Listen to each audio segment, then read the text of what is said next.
Hey guys, as I'm sure a lot of you guys know, California Sheephead season opened March 1st this year, and there's a few tips and tricks. Here's some rigs I use, rods I use, tackle, bait, stuff like that. Just kind of give you a little bit of an edge. They can be pretty easy to catch, and they can be pretty tough to catch. So this will kind of give you a little bit of advantage. You're out trying to catch one in your own boat or maybe on one of our sport boats. But I'm gonna start off with the rod and reel that I use. You can use pretty much any rod and reel with a lighter tip. This is a Daiwa Saltiga 20. This is the reel I prefer. I like these a lot. I have quite a few of the Daiwas. I kind of switched everything over to these. I like these, especially for the bigger fish. And this is a Seeker 270 H 8-foot. This rod has a pretty good tip. It shuts off. If you just want a rod, not just for sheephead, but for half day fishing, like you can afford one rod, you want to buy one rod, that would be the rod to buy. There's different kinds, you make different rods, Fishing Syndicate, CalStar, Rain Shadow. There's many different versions. This is just the one I prefer, that I use on the boat all the time. And with the sheephead, I use fluorocarbon for a leader for a couple reasons. One is the fluorocarbon has a little bit more abrasion resistance than the rocks, and you get away with using a little bit heavier fluorocarbon. I usually use 20 to 25 pound. It's my go-to when I'm fishing local.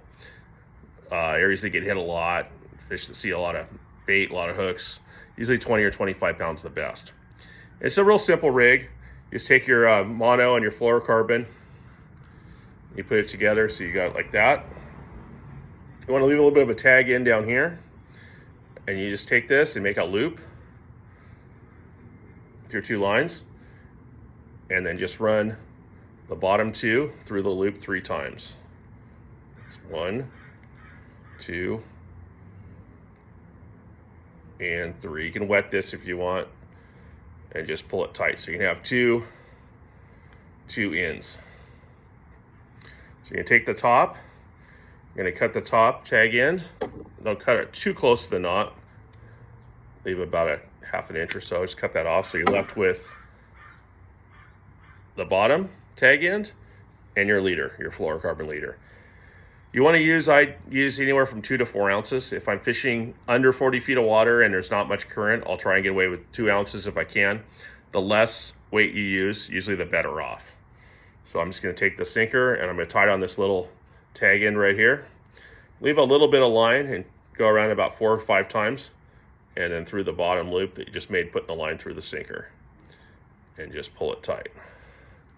The reason for this is if you hang the rocks with your sinker, easily this will break off or pull out so you don't lose all your fluorocarbon in your whole rig. And then this leader is going to be about 2.5 feet long. Doesn't have to be real long. You don't want it real short. If you start hanging the rocks a lot, I would definitely shorten it up a little bit. And then the hooks I'm using are these Nautilus circle hooks. They sell these at our Davey's Locker office. These are great, usually size 2 or size 4, depending on what I'm using. These are size 2. Just tie the hook on. Use whatever knot, that's not real important, whatever knot you prefer. But you want to use like a light wire circle hook for a couple reasons. The sheephead have a real hard mouth, and it's hard to bury like a mustad hook. I'm not saying you can't catch one on a mustad hook, a regular bronze mustad, but a lot of times they'll come off halfway up because you don't get that whole barb in their mouth. They'll be on there for about halfway up, and then they'll spit the hook. You just don't get that. It's not sharp enough to get through that bone in their mouth. And with the circle, the light wire circle hook, you seem to hook them in the corner of the mouth a lot of times, and you can usually get them up with this. But these are what I prefer to use for a hook. And then as far as bait goes, there's different kinds of bait. There's 3 baits that I think work the best, and sometimes one works better than the other, but these are my three go-to. One is a strip of mackerel. Not a huge strip, a small strip, maybe 2.5, 3 inches long by maybe an inch across. And that seems to work really well, fresh cut mackerel. The other one is shrimp. And these are the shrimp that we use. This isn't a shrimp you go to Vaughn's and you get the cocktail shrimp already cooked, you put in your salad. These are the head-on shrimp. These are available at any of the Asian markets, usually pretty cheap. I think I got these 4-pound box on sale for like $13. So they're not, so you just take one of these, you don't put the whole thing on. You want to cut it up into pieces, about like that. And you want to take your hook and just kind of put it all the way through. Kind of bury the hook in it, just like that. And the next bait I'm going to show you is an Arctic clam. These are also available at the Asian markets. A box of these usually goes for about $10 for about a pound, maybe a little bit more than a pound. But they look like this. As you can see, there's two colors, a red and a white. So the red, the top part is a real rubbery part. You can stick your hook in this, and sometimes you catch 2 or 3 or 4 fish on this. The bottom, the white part, is very soft. The fish seem to like the white part the best. So what I usually do is I'll cut them in half. So you have 2 halves. And you have a red part and a white part on each side. Don't cut them so you have all red or all white. That's not going to work as well. So you want to stick the hook in the red part. This is a pretty big one. But stick the hook in the red part. So you're going to just hook it in once like that.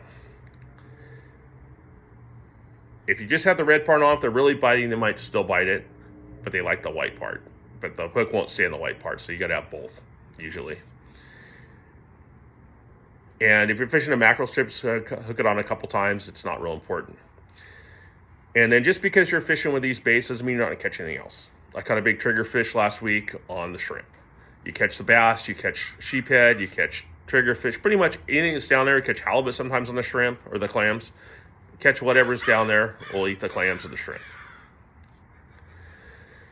And then another thing people ask me a lot is, how do I know when to set the hook? So it depends on what you're fishing with. The clams, you can let them eat a little bit longer because it's a little bit bigger of a bait.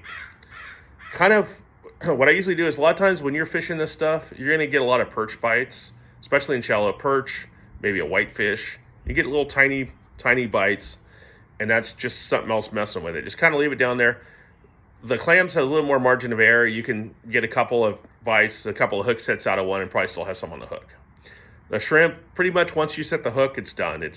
Your bait's gone. They pull it off pretty quick. It's real soft. Especially because on these, I like to take the shell off too before I put them on. It seems like they get a little better, especially the fish are kind of finicky. But you get about 1 bite on those, maybe 2 bites, and they're done. So what I usually do is I'll kind of lift my rod up real slow. Usually the sheephead bites are going to be a hard tug, or it'll just get heavy. If you lift your rod up just real slow, your rod tip starts to bend over, then the fish is on there. Once you feel some weight on there, that's when you want to set the hook. And I just wind, especially with the circle hook, just wind. You get them coming out of the rock, especially if it's the bigger ones. You get a couple cranks on them before they know what's going on, and you have a pretty good chance of getting them out of the rock. But the sheephead they'll dive into the rock and bust you off pretty quick if you don't wind real quick and get them coming the right direction real quick. Once you get them halfway up, you kind of go easy on them. But the first couple cranks are very important to get them out of the rocks. If you have any questions, any comments, please leave a comment in the comment section, a question, and I'll be back to you as soon as I can, and hopefully see you out in the water.